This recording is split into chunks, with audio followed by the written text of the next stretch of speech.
You are now listening to the Here for the Truth podcast, hosted by Joel Rafidi and Yerasimos.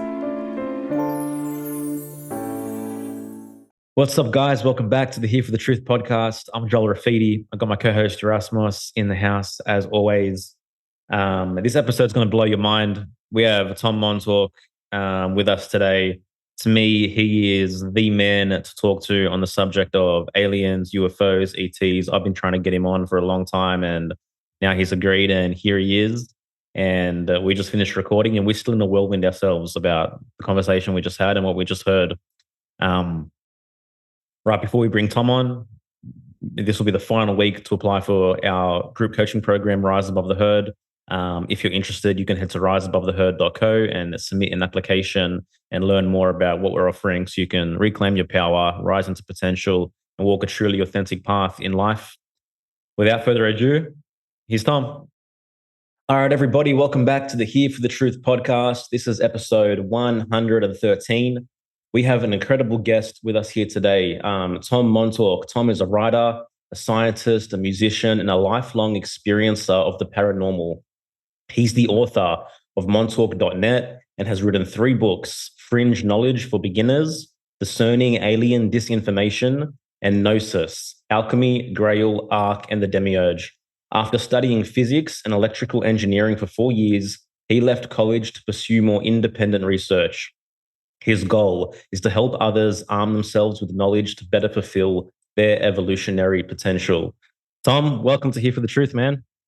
Yeah, thanks for having me on. Good to be here. Absolute pleasure. One way we really like to always kick these off, especially with new guests, I want to get into a little bit of your backstory, your hero's journey. So could you share a little bit about your upbringing and kind of the major rites of passage that you experienced that really, were the catalysts for the main evolutionary moments in your life? Sure.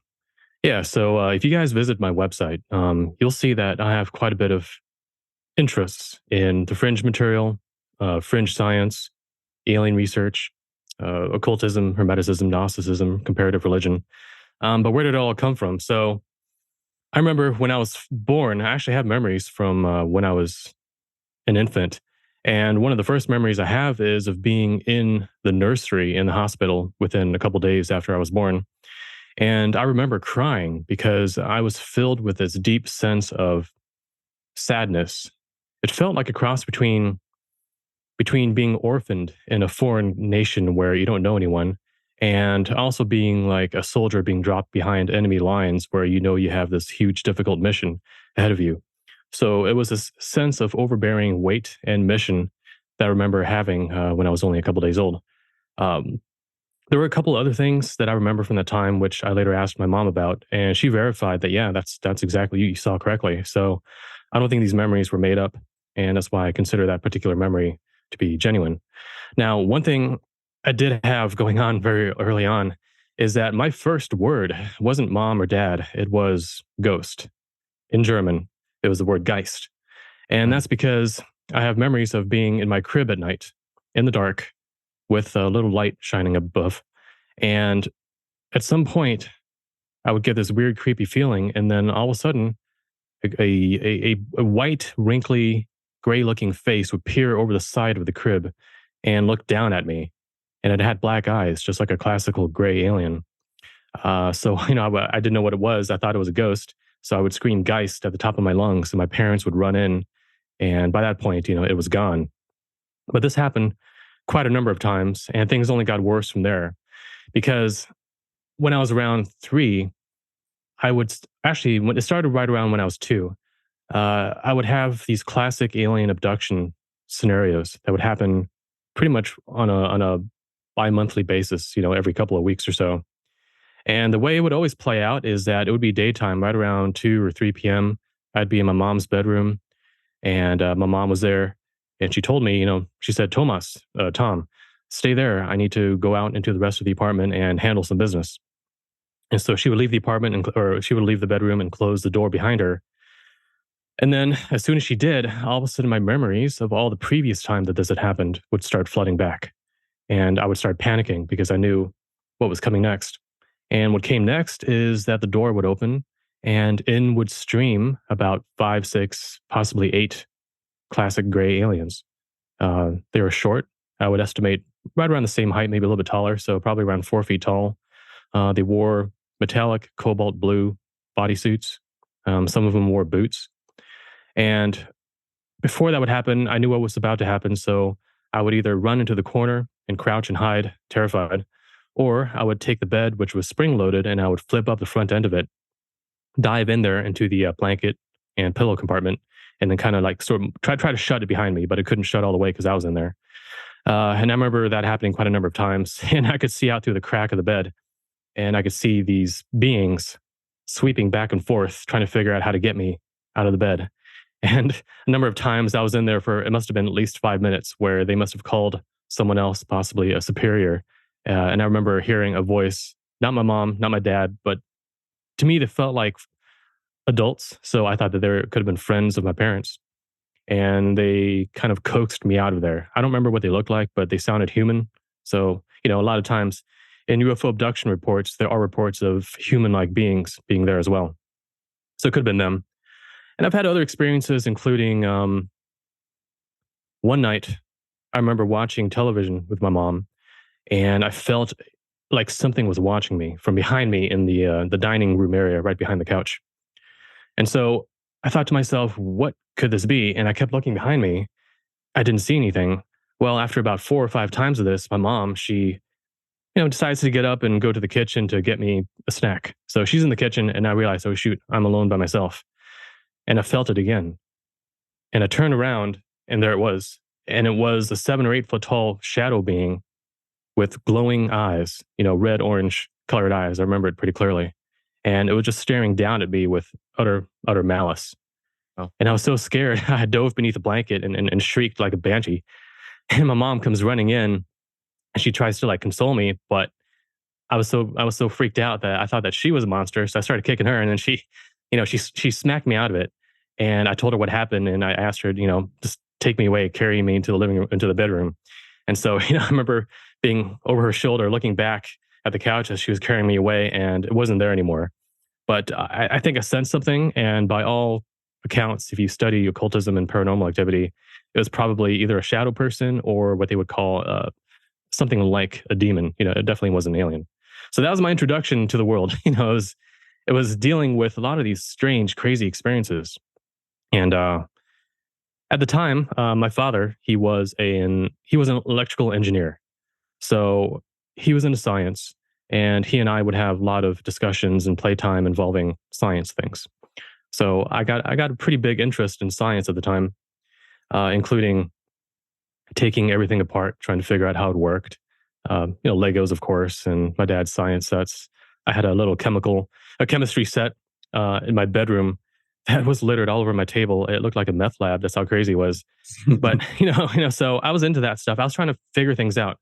So with this curious mind, I was confronted with this ineffable mystery of what is going on with these paranormal things that are happening, because no one taught me about it. It was like being thrown into the deep end of the pool.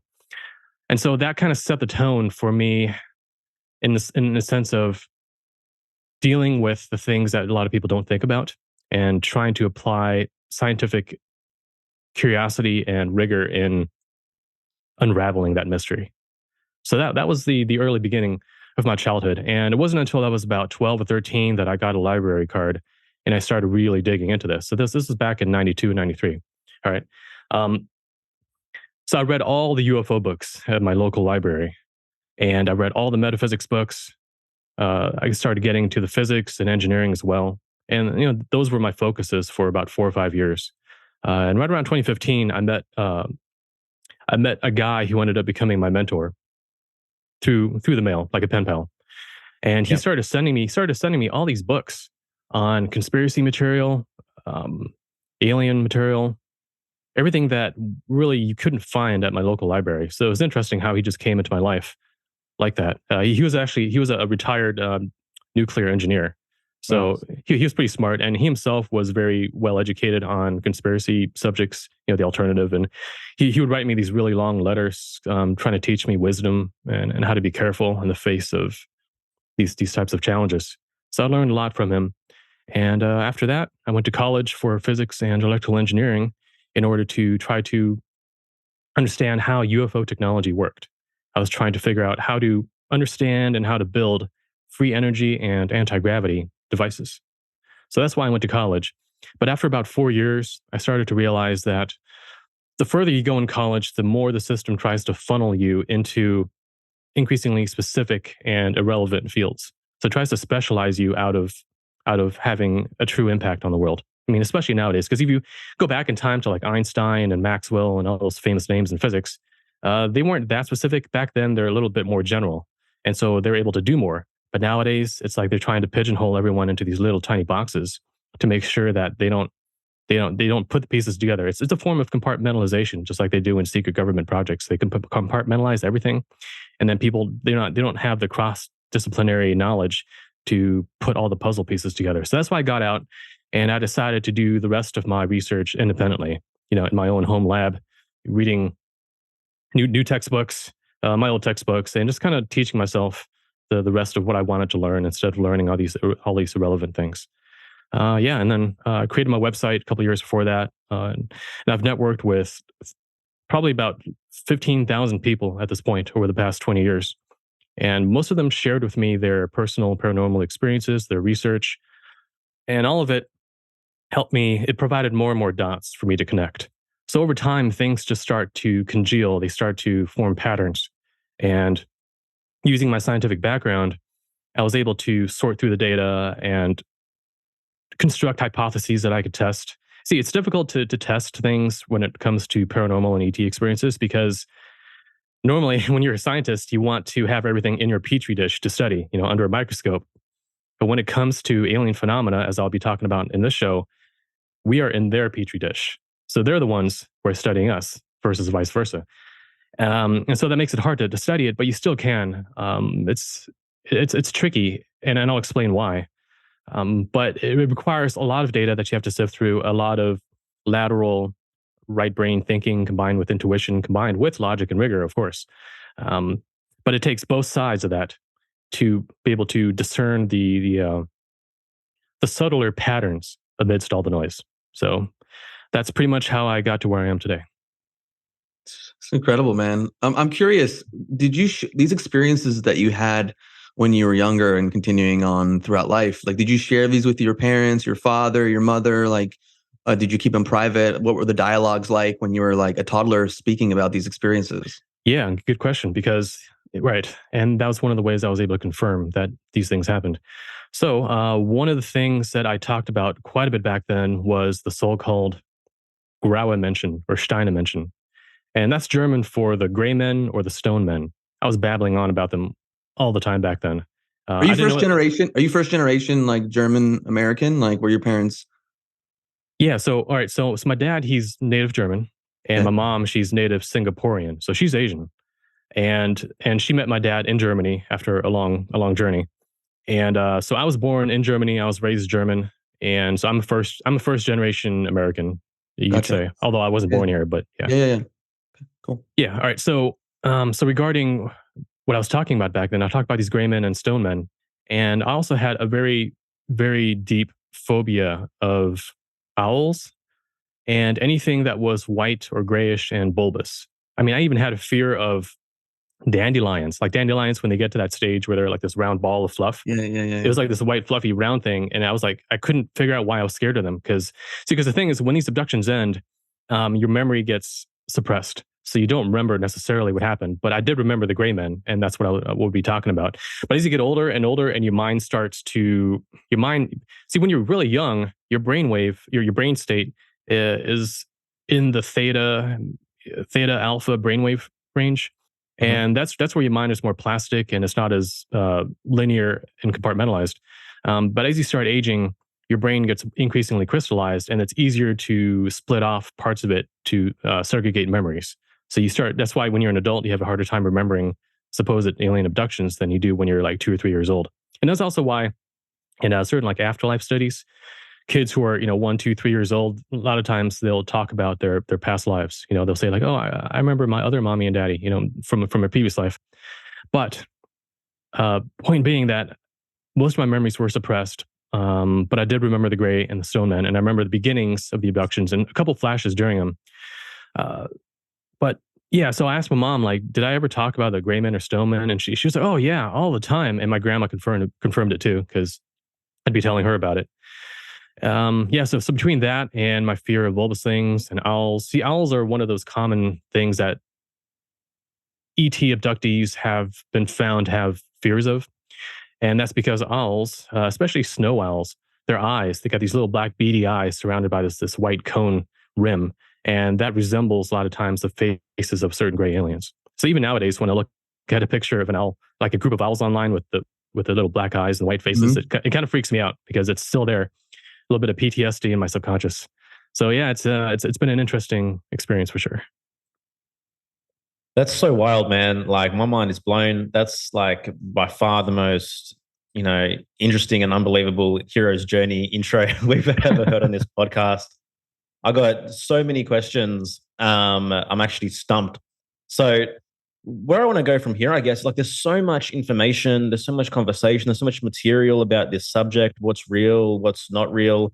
Um, uh, like, how does one begin to discern, truth from falsehood when addressing this subject?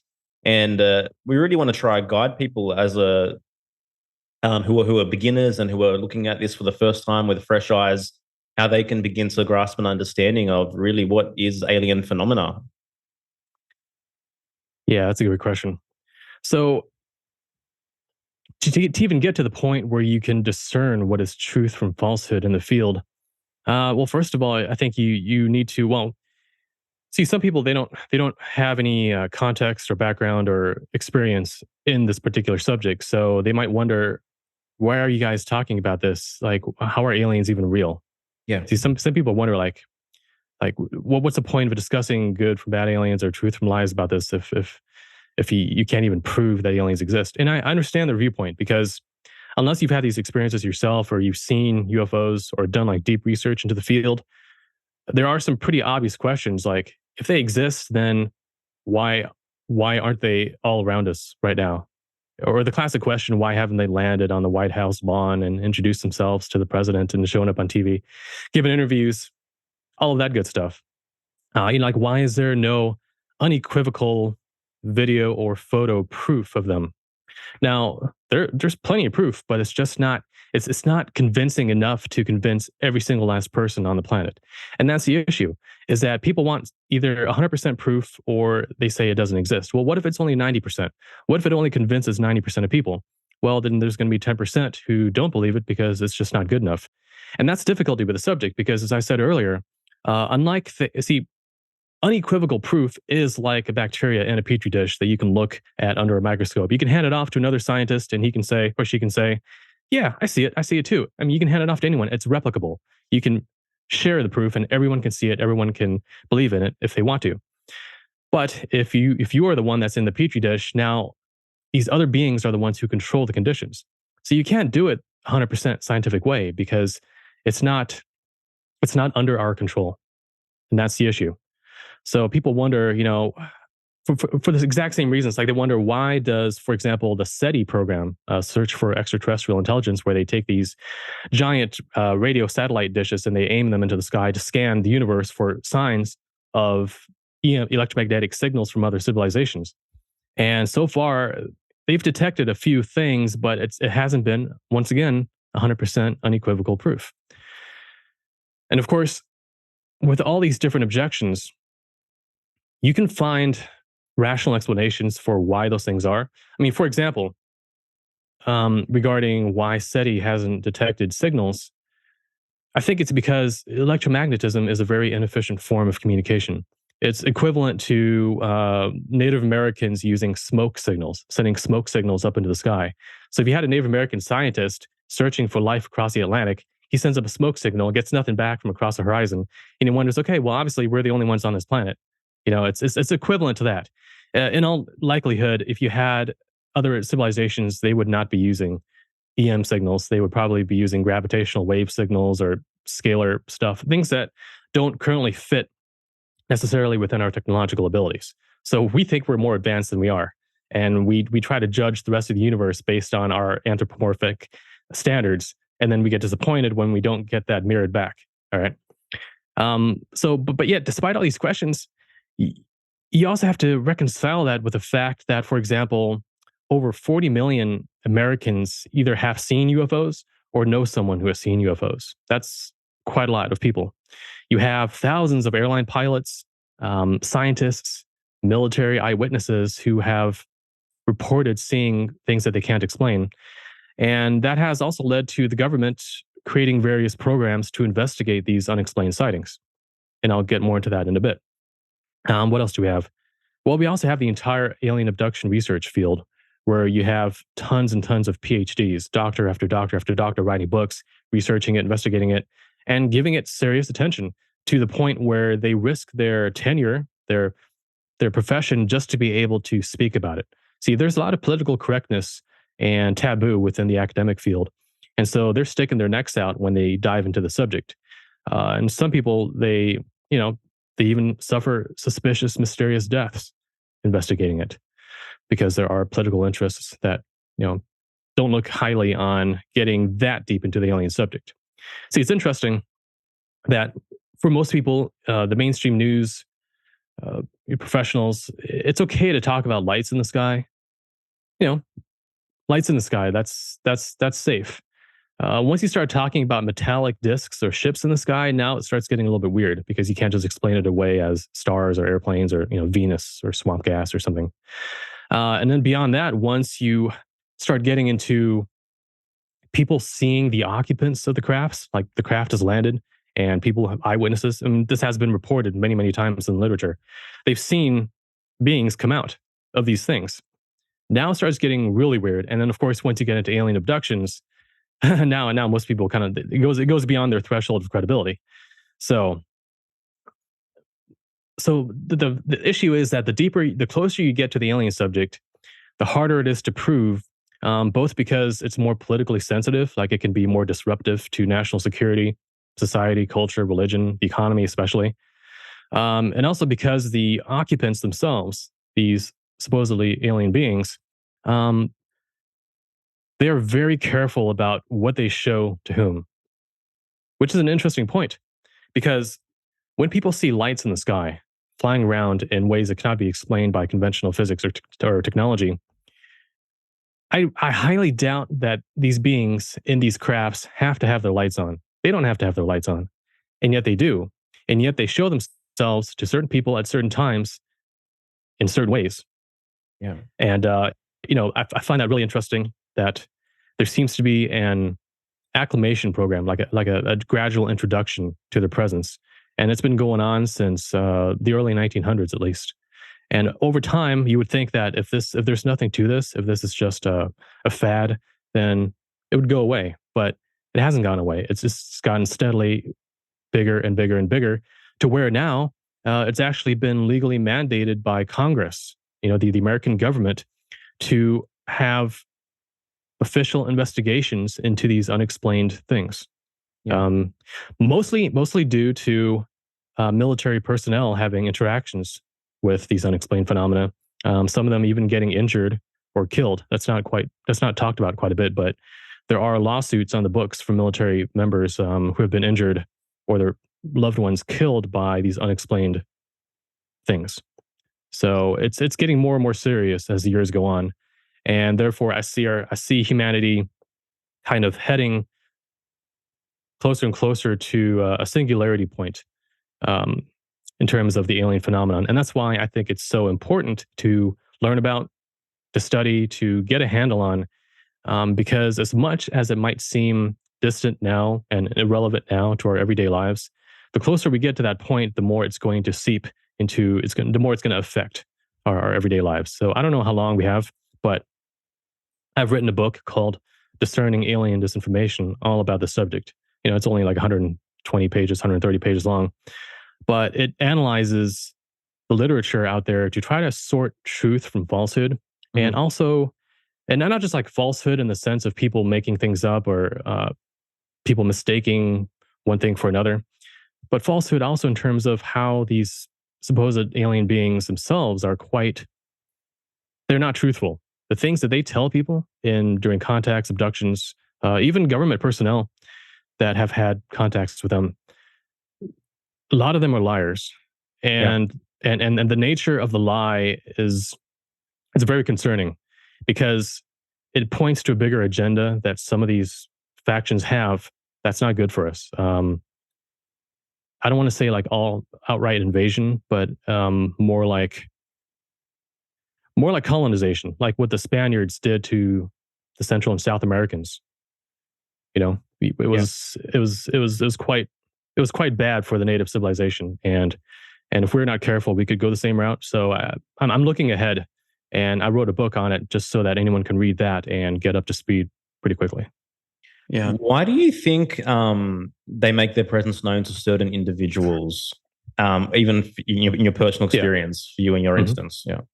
Same exact question I was going to ask. Yeah. Yeah. No, that's the perfect question because that points to their nature and their agenda ultimately. If you can figure out like why they select some people and not others, right? And I think it has to do with a lot of different factors. One of them definitely has to do with how useful a person is to their agenda. So, for example, if you're someone who ends up being an author or someone who has credibility or weight, if you have that, then if they can contact you, give you a certain narrative, a certain viewpoint that you then go on to spout to the rest of the world, to the public, now you've become a mouthpiece for that particular storyline that they want you to have. And so they can vet people based on their level of credibility, how well spoken they are, how influential they are. And if you hit all the right factors, then you're going to get a certain particular agenda, a certain alien group that would want to work through them to manipulate mass public opinion about the alien presence. And usually that's for bad. Okay. So, I mean, there are books. You can go on Amazon right now. You can look up books telling you how to invite gray aliens into your life to better your life, to get more health, more wealth, more happiness, But it's actually a deal with the devil because they can give you these things, but what do they want in return? They want you to basically viral market them, advertise for them, tell people that these particular alien beings are good when in truth they might not actually be good. Yeah. So it's a deception scenario, and that's one of the big things that I do talk about in my book. All the different ways in which they twist the truth, distort perception, play on ego. All these dangerous methods that they use to twist our perception of them in order to make us more compliant and in order to manipulate culture to be in a more welcoming state should they ever make an appearance. So that's one reason why they select someone. Another reason I think has to do with the person's own possible soul nature.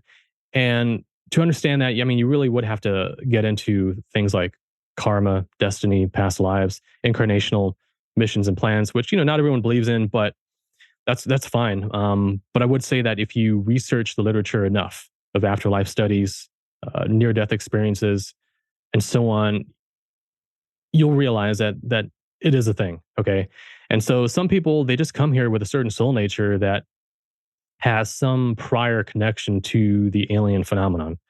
Yeah. I don't know. I don't want to go as far as saying that these people were, let's say, alien souls and now they're in human bodies. I mean, some have proposed that, but one way or another, there's some sort of connection and it makes them available, like spiritually, metaphysically, on a free will level, it makes them available to have those kinds of experiences. Because the truth is, we're all here for different reasons on Earth. I mean, there are common reasons, like to learn to better ourselves, to become stronger on a spiritual level. And of course, but how that plays out on an individual level, it's customized to each of us and what journey we choose through this, grand cosmic experience. And some of that sometimes might intersect with the alien stuff, and other times it does not at all. So some people have no intersection with it, so therefore they never see it. They're not interested in it, and that's fine. But other people are like knee deep in it. So me, I've definitely obviously had a big foot in that field, and that's why I'm talking about it now. If they had never abducted me as a child, if I didn't have these paranormal experiences, I would probably just be into music and physics right now, to be honest. I wouldn't be talking about any of these weird paranormal things. Why do you think they presented themselves to you? I know you spoke like generally to people, but How about in your personal experience? Like, what do you feel and believe about it? Okay, yeah. So one of the memories that I have from these childhood experiences, I remember that the general feeling of what it was like to go through it. And to me, it felt like, well, I was about 2, 3, at the latest, I was 4 at the time, all those years. It felt like being on a very, very long field trip combined with a crunch summer school session. So being taught a ton of things, being told a lot of things, being trained on subjects. And I'm being general here because I don't know the specifics No, cool. of what I was taught. But it stands to reason, though, that whatever they put into you when you're that young, I'm talking about mentally, it'll be in your subconscious and it can subconsciously guide your interests and your worldview as you get older. So it stands to reason, therefore, that I've been influenced to some extent by whatever happened during those abductions. And I'm so that's why I'm so careful to use critical analysis and to use logic to analyze everything that I come up with. Like any idea that I have, any answer that I have to a question that I'm asking myself, I always critically think my way through it because there's always a chance that that idea isn't organic, that it isn't my own, and that there might be therefore an ulterior motive behind it. So yeah, I mean, I filter everything through logic and reason. It's not like I'm just a parrot, repeating what I was programmed. Unfortunately, there are plenty of people out there, and I'm talking about certain alien abductees, certain alien contactees who don't question it because maybe they don't have a scientific logical background. Maybe they don't care about that. Maybe they're more strictly into intuition and feeling. So they're like, oh, I feel right about this. I feel that these entities are positive, and they don't have any logical reasons for it. They just feel it, and those feelings are very easy to manipulate. I mean, even a stage hypnotist, talking to a crowd of young people can call someone on stage, hypnotize them, and make them, cluck like a chicken back in the audience just when they clap their hands on stage, right? They can trigger that. And so it's very easy for alien beings during an abduction to hypnotically program you, and they have way more sophisticated methods of doing it. To at a certain time, you feel really good about these aliens and you want to write a book about how great they are. So you put out a book telling other people how to invite them into their lives. And that happens, that happens. But I'm aware of that. I'm aware of that trick. And I use that suspicion to comb through all these books that these people had been putting out, which is alien disinformation. And I discovered all the patterns and I put it into my own book so that people can read it and you can realize, oh yeah, that's how they're doing it. So anytime you see it in the future, you can recognize the patterns and not fall for it. So yeah. Do they influence what comes out through Hollywood about aliens in terms of the alien narrative that we get through the mainstream media and movies? I would say so. And I would say yes, only because it's well known that a lot of people, you can be an abductee and not know it for a very long time. Like your memories from childhood, they don't always surface. You might not always remember it. And there are certain people who, for example, actually, this is quite classic, where it's not until, let's say, they're in their 40s or 50s that all of a sudden they get a memory breakthrough. Maybe something triggers it. Maybe they see something that resembles a shape that they saw during an abduction, and it's like a thread on a sweater that gets pulled, and the entire thing starts unraveling. And even without hypnosis, without any artificial means of retrieving memories start flooding back. And, they can confirm with family members, like, yeah, I remember around this time this happened. And family member might say, oh, that's right. Yeah, that's when you went missing for 2 days. And one day you just showed up in the front yard. No one knows where you went. And you had no memory of where you went. That's happened. There are a number of cases where such a thing has happened. But yeah, that's pretty interesting, I think. So are you saying that like the people who create, let's say, Hollywood movies, they're creating it from their own experience as opposed to maybe some more nefarious agenda to plant information into society? Right. Yeah. What I'm saying is it's possible for a screenwriter or a producer to have been influenced without them necessarily knowing it. And that sounds quite paranoid. And I think if they were influenced, then they would be someone who has a history of strange experiences already. So if you knew them personally and you knew a certain movie that they put out, which you suspect might be alien disinfo or some sort of alien influence, you could ask them, what was your childhood like? what were, do you have any paranormal experiences? And I would say like 9 times out of 10, they would probably say, yeah, I had some weird experiences growing up. But then they went away. And then they think, okay, well, it never happened again. Little do they know, now they are a subconscious extension of an agenda beyond their reckoning, you know? And it's very easy. Like I know some screenwriters who get their ideas from dreams, for example. Yeah. Yeah. And dreams are pretty easily influenced because when you're asleep, it's just your subconscious wide open, receiving everything, receiving your own internal bodily sensations, receiving memory fragments from the day before that haven't been fully filed away. All these things come together to make dreams. But for anyone who has even a weak level of psychic ability, when you're dreaming, you're picking up also on other people's thoughts. You're picking up on precognitive influences from the future coming back through time. And, you can sense that right now. So those kinds of people might have, for example, visionary dreams, prophetic dreams about the future. And there's entire books written about that subject as well, case after case, proving that dreams can have objective, verifiable precognitive abilities, to be able to predict the future. But those very same people are also sensitive to psychic influences from any beings that might be in the vicinity, whether it's paranormal beings, ETs, whatever. So yeah, it doesn't matter. It could be creative people in Hollywood. It could be scientists, authors, politicians, military generals. If there's no safeguard against psychic influencing or abductions, then almost everything is game. And it's merely a matter of discovering whether certain people fit the classic patterns of having contact with paranormal side of existence. Yeah. Are there any movies that in Hollywood that represent the reality of what's happening based on your research that are the closest to? Yeah, I would say, see a lot of them, because with Hollywood, it's metaphorical. Most of these movies are metaphors for what's actually going on. So it's not 100% literal, but it's like it gets in that direction. I would say one movie is The Forgotten with Julianne Moore. That's an interesting one. It's about, it shows how aliens have this ubiquitous, ominous presence over human life with the ability to manipulate human memories and just manipulate society in a way that is very it's just very, very strange, and some people would find it terrifying. So The Forgotten, that's one. A more symbolic, metaphorical movie would be Dark City, the one that came out, I think it came out in 98, right around the same time as the first Matrix movie, which also is quite symbolic. But yeah, there's a spate of truthful movies like that. But so The Forgotten and Dark City, you watch those two and you can sort of get a decent idea of how these things operate and at what level they operate. It's not just spacemen in a little ship from some other planet coming here and saying, take me to your leader. It's way beyond that. Independence Day, bro. Independence Day. That's the truth. Right. So, like, based on the conversation so far, what I'm gathering is that, your take is that aliens, for the most part, are malevolent or nefarious. Can you bring some clarity around that? Are they benevolent beings? Are there malevolent beings? What's the general take there? Yeah. So especially nowadays in the ufology field, people have become increasingly skeptical about their motives.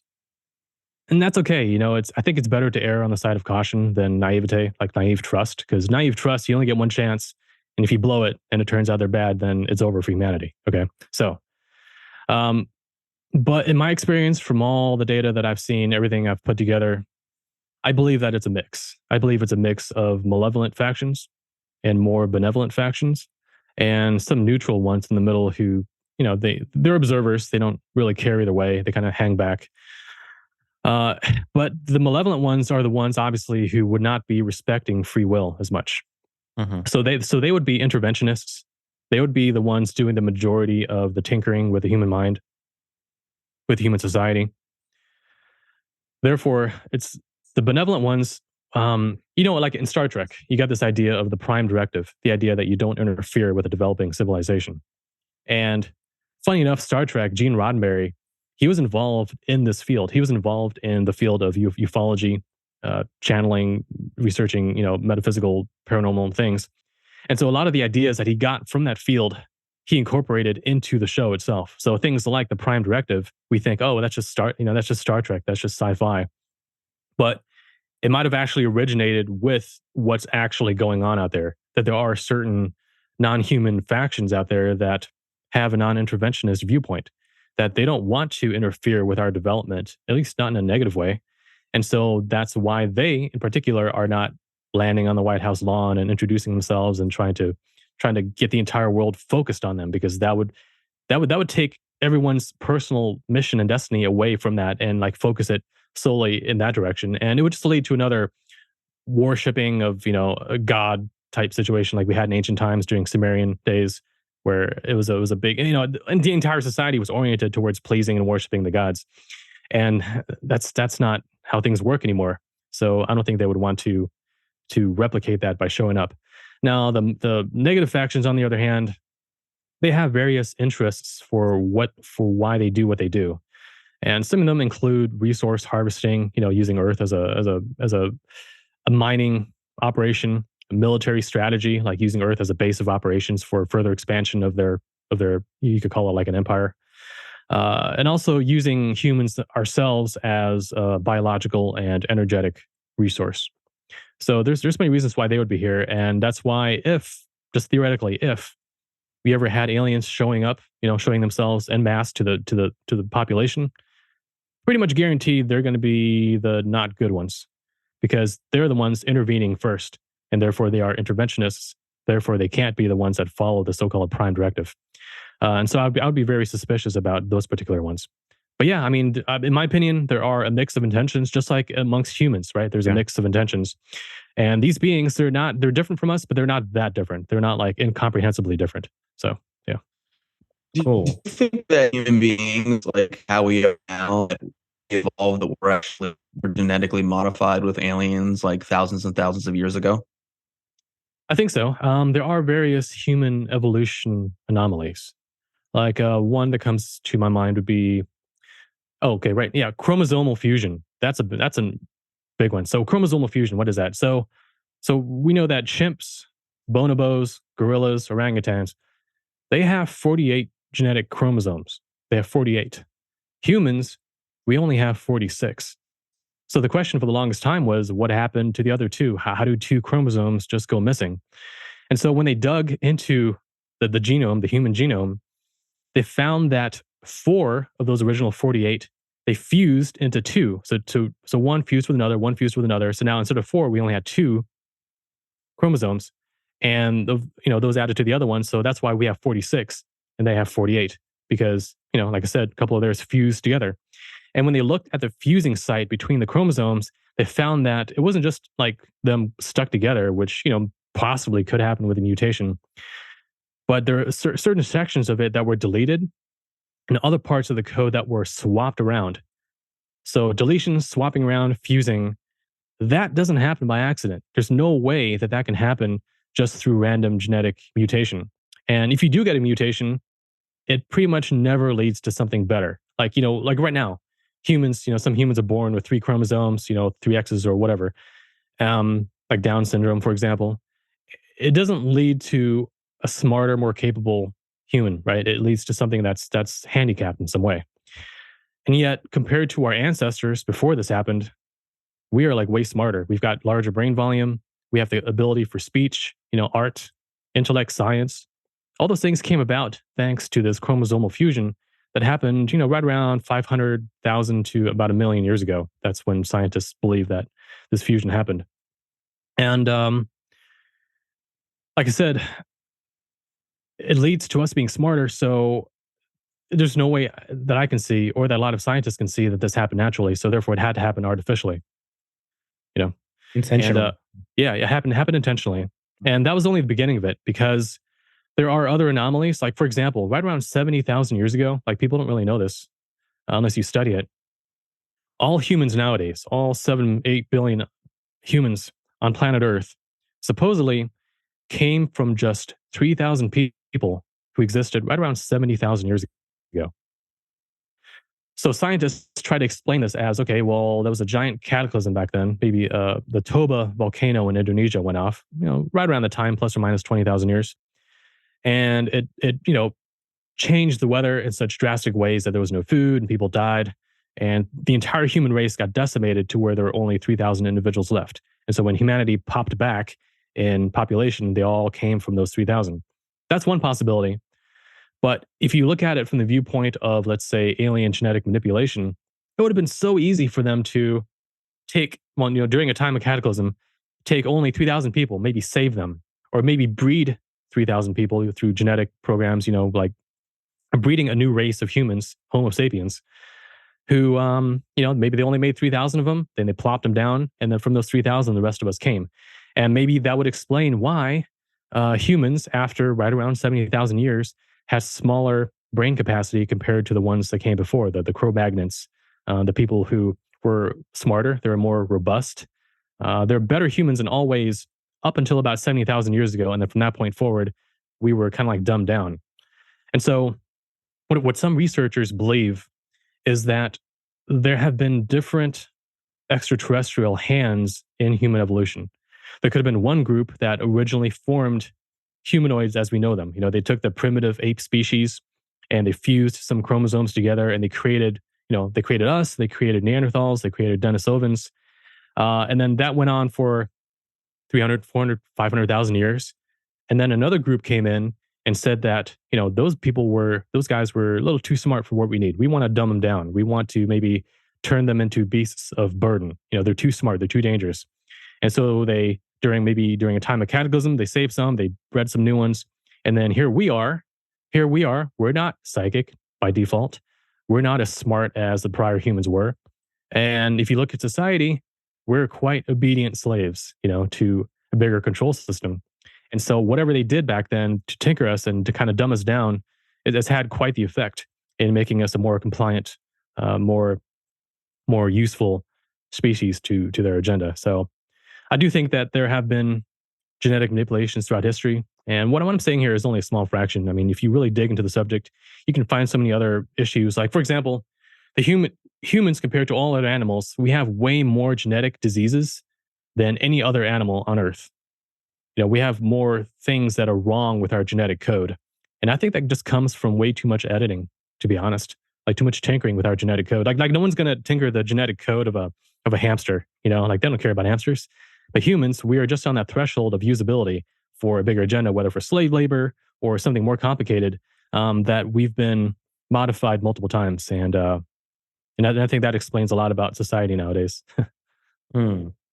What are your thoughts on like the whole talk about like Nephilim, Anunnaki, fallen angels being in the alien realm? Mm-hmm.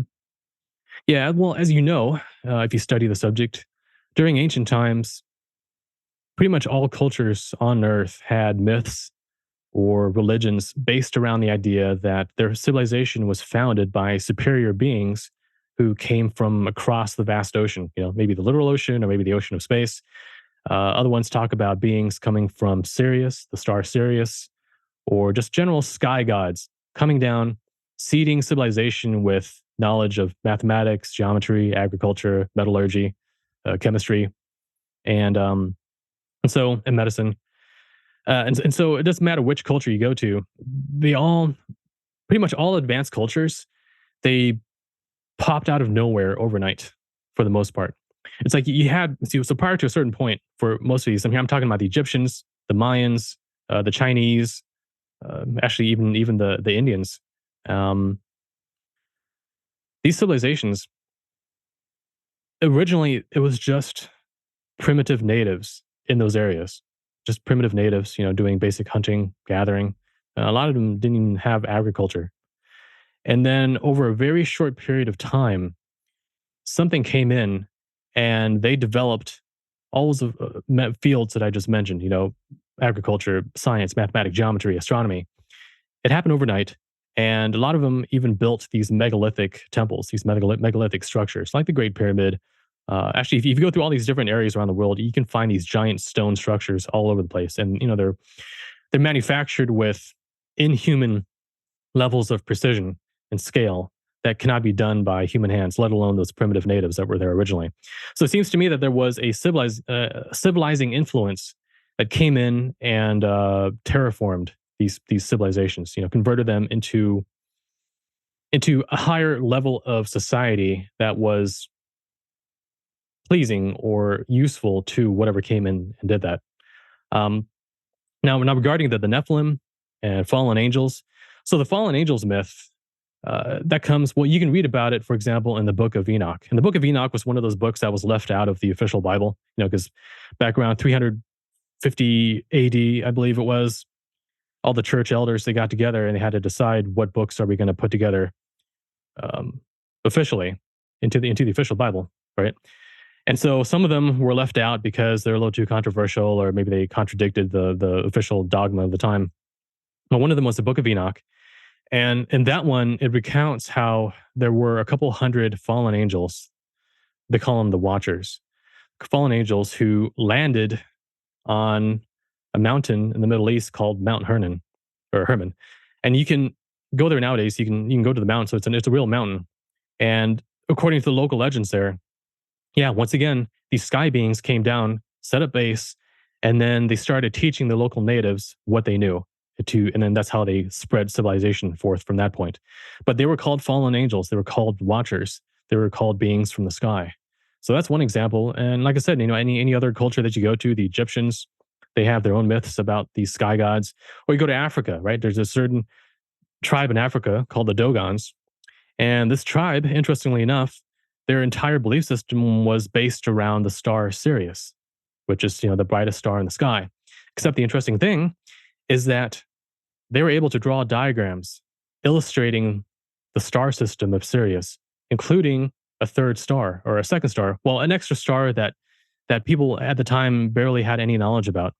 And the astronomers were then able to verify that this star actually did exist, this unknown star within the Sirius star system. And the Dogons knew about that star. They knew about its orbital period of revolution. And people asked them, like, where did you get this knowledge? And they said that there's these sky gods that came down who taught it to us.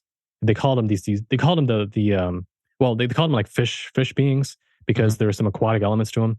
I don't know if they're amphibians or if that was just symbolic of them coming from across the ocean of space. But the point being is that, throughout history, it seems that different civilizations have been visited, tinkered with, and the cultures perhaps even entirely engineered by non-human forces.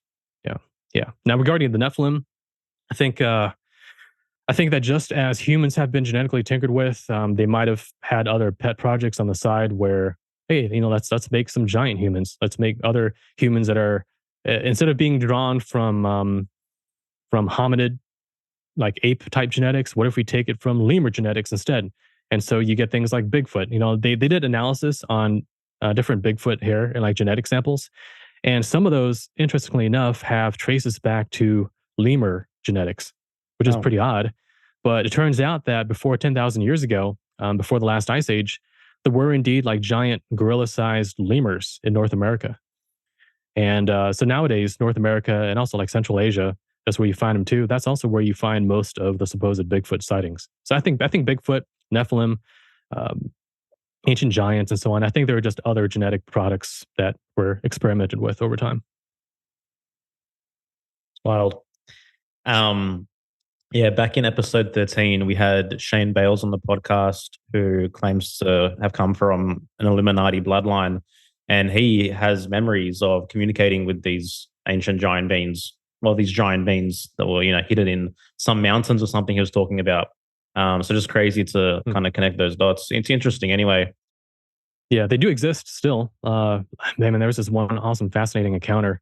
It's sort of an urban legend now on the internet, but the idea of the Kandahar giant. You can look up Kandahar giant on YouTube. It's a story of a military team in Afghanistan who was exploring a cave when they stumbled across like a 12-foot tall giant humanoid with red hair, and a giant spear, and it actually killed one of them.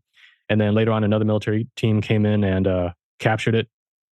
Who knows? There's a lot of secret things going on in the military that we can't verify, but occasionally stories leak out. And that one, I think, is just a little too wild. Like, what military team would make that up? It's just weird. Yeah, I remember looking into that for sure.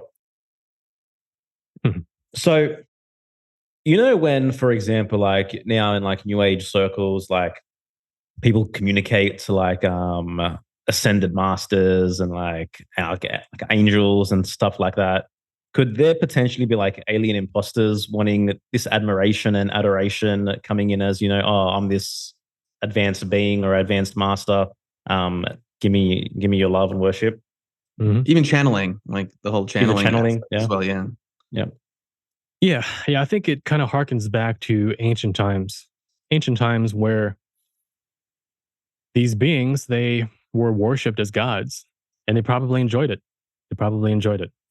Now, nowadays, of course, they can't get away with it because there are a number of reasons why they're not allowed to, or maybe why they don't want to reveal themselves openly to the world yet.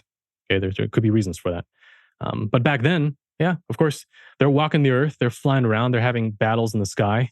And that's where a lot of these myths about the gods fighting each other comes from, during ancient times. Well, on a side point on that, there are certain people out there who want to say that all ETs are good, that they're all benevolent, that if they're advanced enough to come here from other planets, then obviously they must have gotten their stuff together to not blow themselves up, before developing this level of technology. So therefore, anyone who comes here has to be benevolent.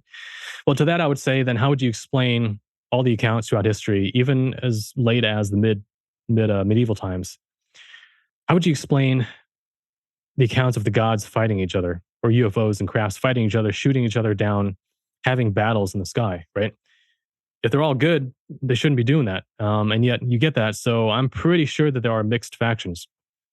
But anyway, so regarding the idea of like ascended masters and these, I think that's like the modern form of certain beings wanting to be worshipped uh, as gods, And there are different ways, there are different reasons why they might do that. So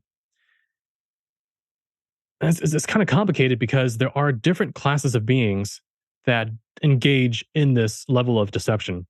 It's not just extraterrestrials, it's also, and this might sound kind of hokey because we haven't really gone into occultism, paranormal, afterlife type studies, but I'll just go ahead and lay it out. So, in my experience, from everything that I've researched, there are also classes of beings that you could call them demons or astral parasites. They're basically malevolent, non-physical intelligences. And they're closer to what we would think of as a ghost than a flesh and blood physical being like an alien. Okay. And these astral parasites, they're interested in a number of things. They're interested in harvesting our life force energy. So they're like psychic vampires in a way. And if they can latch onto a person and convince the person that they are, let's say, an archangel or some ascended master, some religious deity, then then the person is going to become way more submissive and open to always thinking about them, giving them their energy, their love, their respect, whatever. It makes the person way more compliant. And so the entity has a much easier time inserting its own energy field into the energy field of the person. Because normally our subtle energy field, people would call it the aura, it's got a protective barrier on it. And that barrier is controlled by our subconscious. So our subconscious puts up this barrier through through the soul's energy field, and it keeps things out. But if the subconscious realizes or thinks that it's okay to open up to something, which, lovers do to each other. Like if you trust another person, your energy field's going to open up to them and vice versa. And that's how you get an exchange of energy. And that creates a bigger bond and union. Well, they exploit that principle by posing as a figure that the person loves and respects. And so as the energy field opens, the entity then is able to get in deeper and is able to take more control over the person and extract more energy. And typically over time, that person will grow weaker and weaker, like more sickly because their life force energy is being drained. And the entity a lot of times will also play games, like psychological games with the person by not only posing as a particular entity or a particular deity, but teaching the person a false narrative about reality, about how things work, about who the person is in the bigger scheme of things. And so unfortunately, these people then become so-called experts in this BS story that the entity is feeding them. And then they end up going on, writing books and going on podcasts, giving their view of reality, which doesn't really correlate with any other research out there or with these other people who are also have been deceived and are putting out BS stories. So actually, funny enough, I knew several of these people once, and I decided to, let's see what would happen if you got them together in a chat room and got them to exchange notes on what they think is going on with reality and what is actually happening. And so, so I brought them together, just so they can kind of cross pollinate. And they left distraught and confused about why their details don't match. Because each of them thought that they were the expert on reality and what was actually going on, like what's going on with aliens, what's going on with human race in the future, and so on. And yeah, once they compared notes with each other, they realized that either one of them had been totally deceived, or both of them have. Now, in my opinion, both of them have.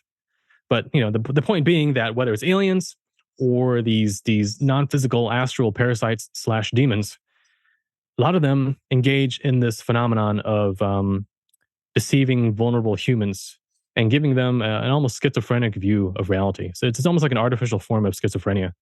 And I think a lot of mental illnesses that we think are just genetic or biological, they might actually be occult in origin. They might actually be just entities worming their way into a person's psyche and feeding them hallucinations, visions, dreams, speech, and just filling their heads up with a lot of nonsense. Now, as to why aliens would be doing it, just real quick, aliens would do it probably just to seed disinformation within the field. So if they can take a person and portray themselves as, I don't know, like I'm the queen of the Palladian, I'm like whatever, I'm Commander Ashtar of the Ashtar Command. Those kinds of things, it creates noise within the UFO field.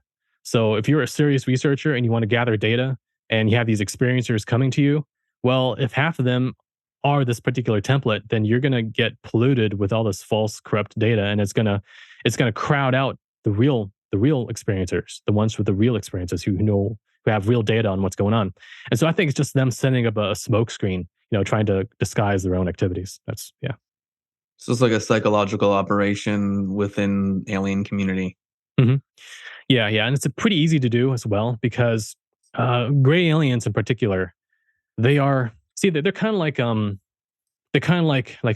task workers, like menial task workers. So there's a lot of them. They can be manufactured on command. They can be grown in chambers, from what I heard, and they're very psychic. So they're bred to be extremely psychic, and that's why they're sent to do the beginnings of abductions, because they can encounter an abductee in their bed and they can paralyze them psychically, and then they can get them, either levitate them out of bed or take them out of bed and then bring them to the ship.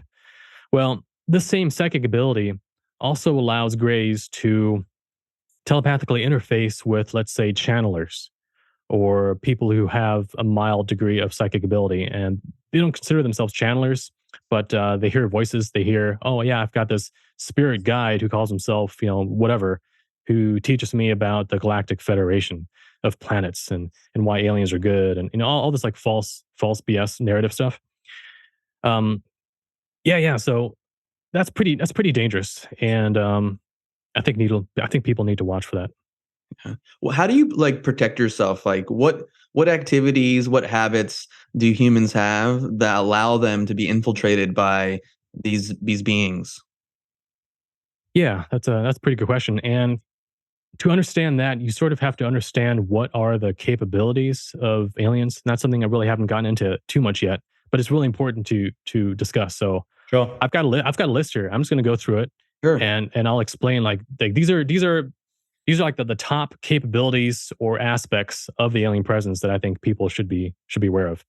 So the first one is telepathy, and I did mention that they're telepathic. So they can see telepathy isn't just being face to face with them and they're communicating to you without moving their lips, without opening their mouths. It's not just that. It's also you in your everyday life.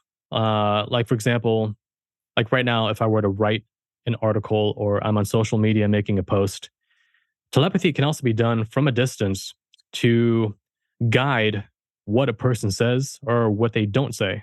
Maybe I'll start typing something. I mean, this is just like a hypothetical example.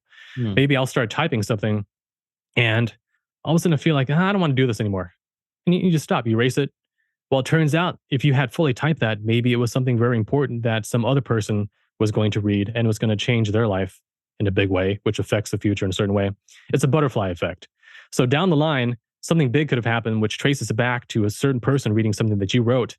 But guess what? A little telepathic nudge made you click the X button, deleted. So that entire future doesn't happen. So these beings, because they're telepathic, they can influence that. And it's very easy to slip into paranoia territory here, right? Because then everyone starts thinking, well, what if this thought is created by aliens? What That's if that? the Well, thing. yeah, just calm down. It's not as bad as I'm saying. I'm just saying it can happen when they want it to, when they really need it to, when they need to apply the pressure, they can. But it's not like every single person is being monitored and influenced. So I'm definitely not paranoid and crazy in that way. But I do have to admit to the reality of it in certain cases. All right. So telepathy is one. The other is, and this, as I go down this list, it's going to sound crazier and crazier, but this is actually from the data. This is from the literature. If you have these experiences, you'll know what I'm saying is true. The second one is cloaking or phasing. They call it phasing technology.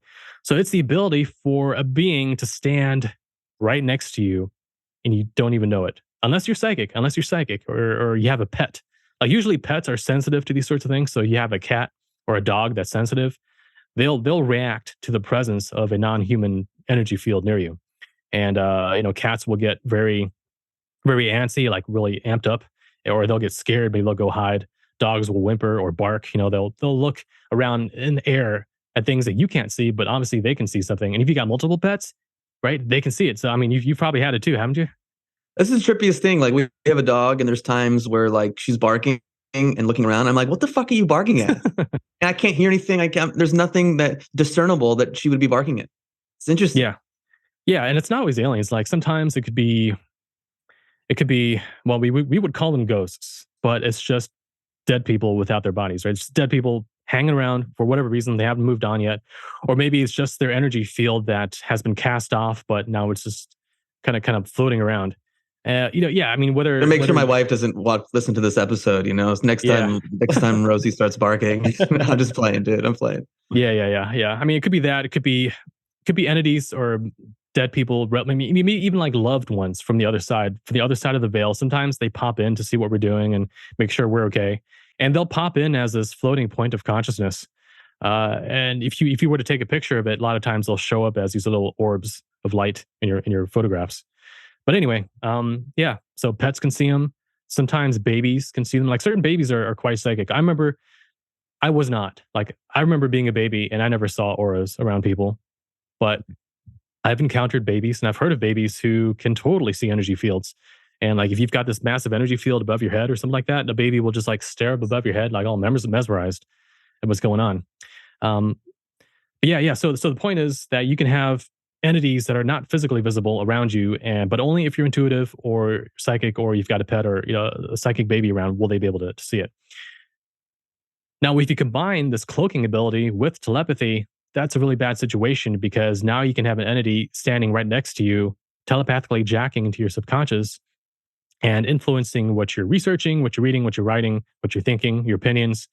And that's fine if it's like a benevolent entity, because maybe they'll just give you little nudges like, hey, go read this book or go to this website. You're not going to hear that voice. You're just going to feel this cool like energy, like, yeah, be a good idea to like check that out. And you go check that out and it leads to something huge, like a huge discovery that's going to change your life. That's awesome. Like that's good when that happens. But if the entity has malevolent intentions, now it's really bad. Like maybe it'll lead you into a particular Facebook group. I'm not on Facebook as much, but it could lead you into a Facebook group where it's led by some guy who's an entity possessed cult guru leader. And maybe it interests you enough that you join it. And before you know it, one day, all of a sudden you're in that cult, you're being abused, you're trapped in that spider's web, all because this entity kind of nudged you step by step into that trap. So it's this weird, like multi-pronged thing where you've got different people that are possessed by entities, and you got other ones that are influenced by entities to kind of come within their vicinity and kind of get wrapped up in that.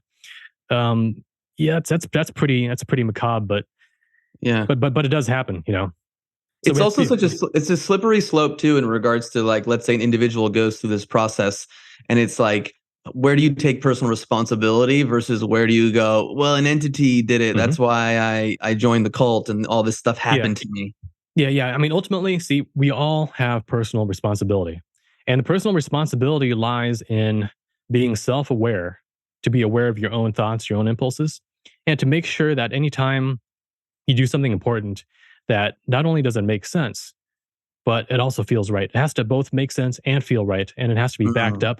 It has to be backed up by a lucid awareness and context of what you're doing. And it's only when people It's only when people allow themselves to have their egos stroked or their particular subconscious shadow wounds. Like, for example, if let's say a person has abandonment issues from childhood, like their parents weren't around and they wanted attention, and now this guru cult leader gives them attention. It's going to play on that. It's going to play on their desire for love and attention, and that's what's going to reel them in. Well, if they had been more aware of that particular vulnerability, like if they knew themselves, there's this Gnostic command, which is to know thyself. To know thyself, it means many things, but it also includes knowing all of your weak points, your wounds, your inner triggerable programs. So the more you know yourself, the more you know your weaknesses, and therefore you're not going to have those buttons pushed as easily and manipulated. See, there's a lot of people who have good intentions, but they're just too naive, gullible, soft, trusting, egotistical, wishful thinking based, and those are the ones, unfortunately, that these entities seek out. They can because they're telepathic, right? They're telepathic. They can sense. They can I could almost say that they can smell your vulnerabilities. It's like sharks smelling blood and water. They can smell it. And so they can seek out and find who is the most vulnerable candidate to their particular goal for manipulation. And so I'm pretty sure that most people watching this right now, you're going to be fine. But it's just that smaller tail end of the bell curve that is the most gullible, the most trusting, the most naive. Those are the ones that these things kind of hone in on.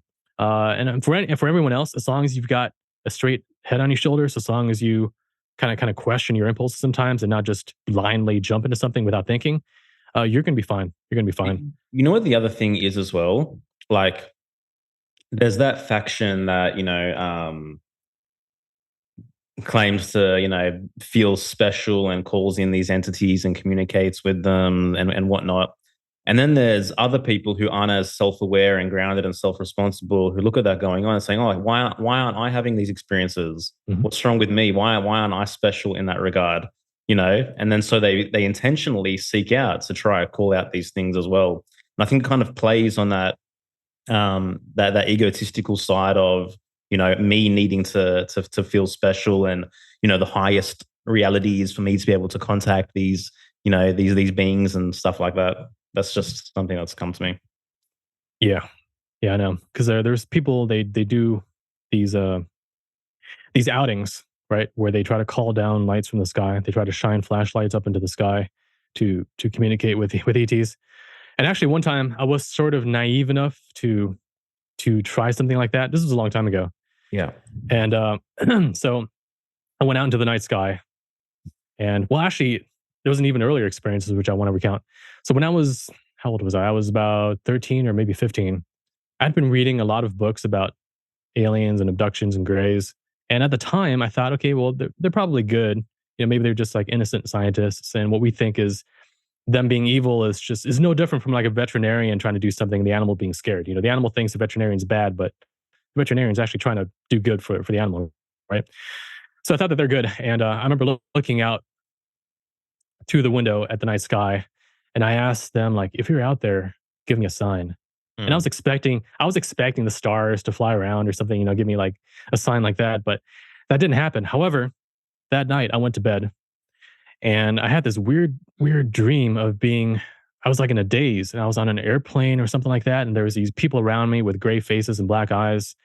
And I remember a strong feeling of acceleration, like the airplane just taking off. And when I woke up later that morning, I looked in the mirror and there was this weird inch-long scar on my forehead, which wasn't there the night before. It's almost like some sort of like a laser surgery scar right here. And then for months afterwards, I would have the precursors and the after effects of alien type abductions. Now, the thing is, I had abductions as a child in my childhood, but I didn't have them as much when I was a teen. And I think something happened where either they weren't allowed to, or maybe my subconscious put up a shield or something that blocked them from doing it. But because I called out, because I asked for a sign, it opened a door. Some sort of a metaphysical free will based permission system was activated, and they were allowed to do things that they would not have been otherwise. And so because of these abductions, I started getting extremely obsessed with the ideas of gray aliens. Like I had to have all these T-shirts with their faces on it. I was always talking about it. And I can remember in junior high, like my nickname was Alien Boy, just because I talked about these things so much, and I was wearing the T-shirts all the time. But I realized if I hadn't caught that, if I hadn't caught on to what was going on, perhaps right now I would be no different from certain other big names in the UFO field now who are trying to say that all aliens are good, who are trying to make humanity welcome them into our, collective presence. Do you mean like the and all, Stephen Greers and stuff, or? yeah, exactly. And it's also interesting that Greer is one of the ones who's heading up these contact groups that goes out and shines flashlights at beings, having people try to invite them down. I mean, they're doing on a group after group after group. They're doing exactly what I did when I was looking out the window asking for a sign, which invited them in. And so, on an occult level, there's this whole idea that in mythology, like that a vampire cannot enter your home unless you invite them in. That idea. Well, that idea translates in a realistic way to the alien stuff as well, which is that they can't do certain things unless you invite them in. So these groups that go out there and try to contact them and call them down from the sky, bad idea. And actually, so later on, I sort of got curious again, and I sort of did a similar thing where I kind of looked up and I tried to telepathically project my thoughts into the sky to communicate with them.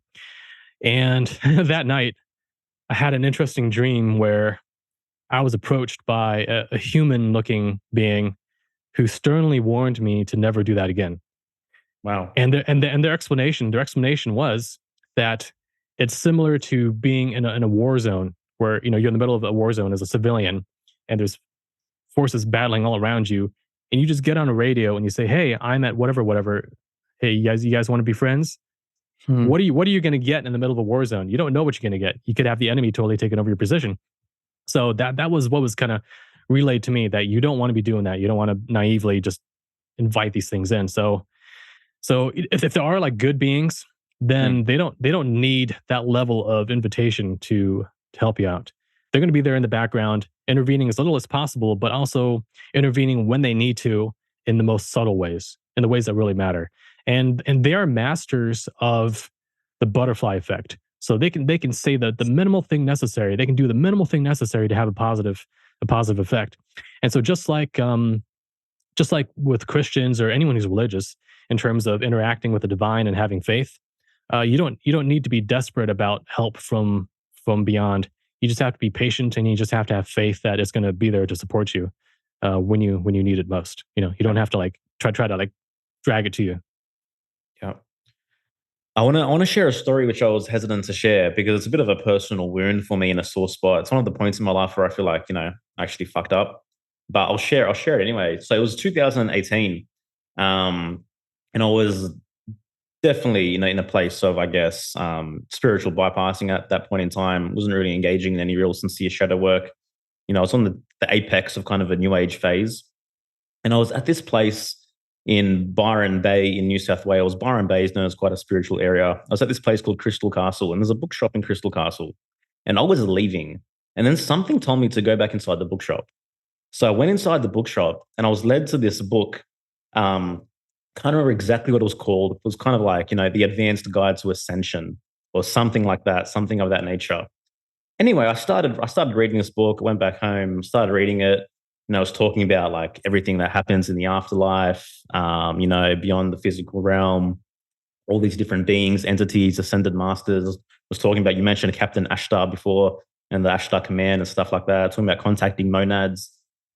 Anyway, I thought, it's something like I felt called to like try some of these exercises out like before bedtime and things like that. So, I tried to, get into Ashtar's chamber and stuff like that. Then there's this other exercise where like it says like you're like you call in different monads and different like, it's like there's different aspects of you which make up yourself. Like there's different like soul brothers or whatever it might be. So like I did this exercise one night before bed and I felt like I gave permission properly. Anyway, so this was in 2018 in December. It was Christmas Eve. My daughter was about 2 months old. My firstborn, we're all in bed together, me, my wife, and my daughter. My daughter was like, she's 2 months old. She's so tightly wrapped in a muslin wrap. She can't move. She's under the blanket. There's no way she's going anywhere. There's no way she's moving anywhere. Anyway, my wife wakes up in the middle of the night and my daughter is moved. She's moved onto the floor, like next to a crib that was inside our bedroom. Still perfectly wrapped, still perfectly intact, wasn't crying. She was dead asleep. Wasn't like she could have fallen to any degree whatsoever. She was shifted. And like I knew what I did the night before. And like I went there right then and there. I just fucking said every single revocation possible. It's like I did not grant anyone permission to touch my daughter, to deal with my daughter. I revoke everything, et cetera, et cetera, et cetera. But just the timeline of those experiences was way too coincidental. You know, it was way too, intentional for it to be like a coincidence that just so happened that night she was moved when I decided to open up and, engage in whatever I engaged in. Now, the thing is, like the exercise that I engaged in, I didn't feel like it was something outside of myself. It was talking about different aspects of me.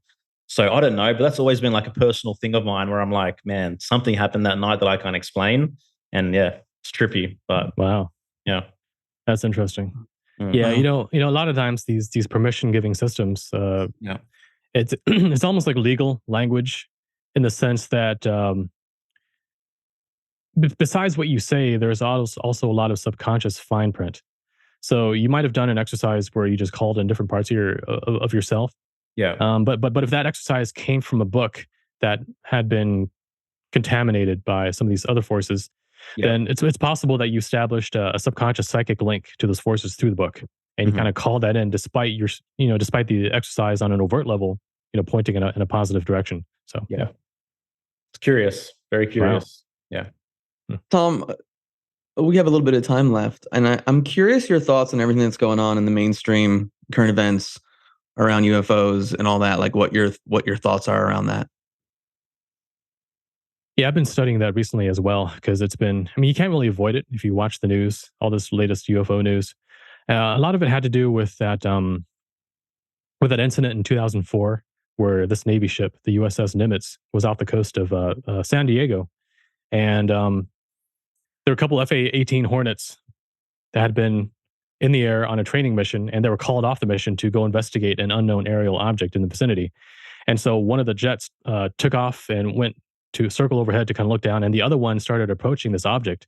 And what they saw this white object in the shape of it was shaped like a tic tac, but it was the size of a bus. Okay, and it was just floating over the water, moving like erratically in weird ways, and it had no propulsion on it, like no wings or propellers or jets or anything.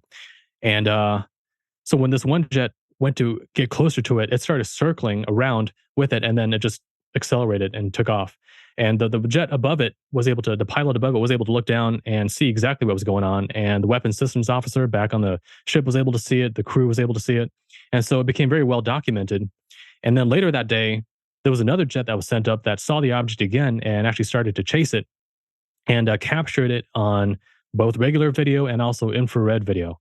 And those videos, 3 of those videos were released by the Navy several years ago. And the Department of Defense, the Pentagon, they confirmed that these videos are authentic and that to this day, the military doesn't know what those objects were. And so because of that, there came a lot of buzz about the topic of UFOs to the point where congressional action was taken demanding that the Director of National Intelligence publish every year an official report on the latest state of military, FBI, government personnel sightings of these unknown objects. And so a report came out recently on that, and there was another one from last year. And these reports definitely state, that military personnel have witnessed things that cannot be explained by any conventional physics, like objects moving against the wind, accelerating at incredible levels of acceleration, like 100 Gs, 1000 Gs. There are scientific studies done on these objects based on both the video evidence and also the eyewitness reports saying that these objects can travel up to speeds of Mach 60 in atmosphere. And that's 60 times the speed of sound. And that's so fast, like even the fastest hypersonic missiles that the military has now, which are like the ultimate cutting edge, they only go up to Mach 25 at best. And the SR-71 Blackbird, which, flies really high and is supposed to be like super fast, that was only Mach 3.3. So these things doing Mach 60 is like, it's beyond any known human technology. Now, the thing is, people who go out to Nevada and they, they go out to Area 51 and those secret government test sites just to, observe from a distance. Sometimes they have seen crafts being flown, like test flown, and these crafts do the same maneuvers that some of these ET ships do. Like going at 90-degree turns really fast, doing incredible acceleration. So some part of the military, probably in black projects, have similar capabilities as this supposed Tic Tac UFO that was seen by the Navy pilots. So we can't say that this Tic Tac thing was necessarily extraterrestrial. It could have been some secret black ops drone, for example. But at least it's opened up it's increasingly opened up the public awareness to this phenomenon, and it's become increasingly official within military and government channels. Now, another thing that we had recently was all those balloon incidences, right? I mean, that's been like the latest hot topic on social media and the news. I think some of those were balloons for sure, and some of those, because the thing is, if something can travel at Mach 60, it's not going to let itself be shot down by a missile, or bullets from a jet. So for these things to have been shot down recently, I'm pretty sure that they're human. They're probably just drones bobbing in the wind or balloons or something like that. Because no one has reported about those that they had anomalous acceleration or was able to, dodge missiles in really weird ways. So those were probably just human objects, But once again, the UFO subject keeps popping up in the news more and more. It's not going away. And that's why, as I said earlier, if you look at the curve of attention on the UFO subject, it keeps going up and up and up. And that's why I think it's going to hit a singularity point at some point in our lifetimes where you're going to have a real breakthrough. I don't know if it's a government fully admitting that they've had contact with ETs or something like that, or whether you actually have these beings showing up in our skies. But yeah, we'll just have to see. Yeah. Do you think any of this information gets put out in a certain way to distract the population from other things that may be happening? Well, yeah, like for example, the recent balloon thing that happened right around the time of the Hunter Biden laptop scandal and the different corruption dealings between Joe Biden and Ukraine. And that was really starting to get picked up in the news. And all of a sudden, we have this balloon sighting. And of course, they revealed that these balloons have been happening for a very long time, even during the Trump years. These anomalous balloon sightings were happening, but it never really made the news. They always kept it under the wraps. And then all of a sudden, conveniently, during these political scandals, they revealed it to the public. People had videos of them and started talking about it. It became viral. And once again, that acted as a smokescreen for all these other politically inconvenient things. So whether it's a war, like in the movie Wag the Dog, where they construct an artificial war to distract from a presidential scandal, whether it's war or it's UFOs, those two things, or like some mass shooting, for example, or, I mean, for all I know, even the Ohio chemical train disaster could have been something like that. But anyway, they have different options for sending up smoke screens to what's going on. But even so, there is a reality, of course, to the ET/UFO phenomenon. And at some point, I think it's going to slip out of the grasp of these political motives. It's gonna go out of control. They won't be able to control it, and then we'll be confronted with the alien in reality on a massive scale. Dude, first of all, it's great to meet you. It's great to connect with you. Thank you for sharing your story. I'm sure you get this often, but the way you articulate and communicate this subject and having that kind of integration between right and left side of the brain is extremely unique. And it's just so grateful that you shared time with us. Unless, Joel, you have anything else to ask, I don't know if you wanted to talk about where people can find your work and support you and all that. Yeah, definitely. I'll just echo everything Yerasimos said, man. I think there's a lot more to explore on this subject, plus cross-related subjects. So if you're down, we'd love to get you back in the future. But for sure, man, let people know where they can find you and how they can support your work. Okay, yeah, thanks a lot, Joel and Yerasimos. It was really good being here. So you can go to my website, montalk.net, montalk.net. I've got tons of articles there. I've got Several of my books are free. You can download them as free PDFs. I think there might be an EPUB format as well. So I try to put out as much free as I possibly can. But my other newest book, Gnosis, you can find that on Amazon. That's about like ancient alien technologies and how they figure into religion and mythology.